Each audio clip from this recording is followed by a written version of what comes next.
আপনি যখন ষষ্ঠ অথবা সপ্তম সেমিস্টারে ছিলেন তখন আপনার ভিতরে একটি হতাশা কাজ করছে।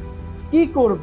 ডিপ্লোমা তো শেষ পর্যায়ে, ইন্ডাস্ট্রিয়াল ট্রেনিং করব, জব কোচিং করব নাকি ডুয়েট অ্যাডমিশন করব, কোন প্রতিষ্ঠান ভালো হবে, এই নিয়ে সঠিক একটি ক্যারিয়ার ডিসিশন নিতে পারছেন না। সামনে ফ্যামিলি তো আর হাত খরচ দিবে না, সামনে ফ্যামিলির হাল ধরতে হবে। মাথায় অনেক টেনশন কাজ করছে, সেই সময় সেম টেনশন কিন্তু আপনার হবে যখন ইন্ডাস্ট্রিয়াল ট্রেনিং শেষ হওয়ার আগ মুহূর্তে। আর এই টেনশন এবং হতাশা থেকে মুক্তি পাওয়ার জন্য আমরা স্টুডেন্টের জন্য সঠিক একটি পরামর্শ এবং দিক নির্দেশনামূলক গাইডলাইন নিয়ে আসি।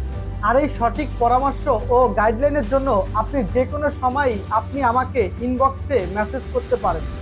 আপনি যদি জীবনে বড় হতে চান তাহলে অবশ্যই আপনার একজন মেন্টর প্রয়োজন, যার পরামর্শ নিয়ে আপনার কাজ করতে হবে। আমি পিয়াস মল্লিক, ট্রাস্ট অটোমেশন টেকনোলজি ও ট্রাস্ট ইয়ুথ স্কিল ডেভেলপমেন্ট ফাউন্ডেশনের ব্যবস্থাপনা পরিচালক। দীর্ঘ 6 বছর ধরে আমরা কাজ করে যাচ্ছি স্টুডেন্টদের ক্যারিয়ার ডেভেলপ নিয়ে, তারা কিভাবে সহজেই ভালো একটি পর্যায়ে যাবে। আপনিও যদি সঠিক একটি দিক নির্দেশনা পরামর্শ নিতে চান তাহলে আপনি দেরি না করে আপনি এখনই আমাদেরকে ইনবক্সে মেসেজ করুন। সঠিক একটি দিক নির্দেশনা ও পরামর্শ বদলে দিতে পারে আপনার ক্যারিয়ার।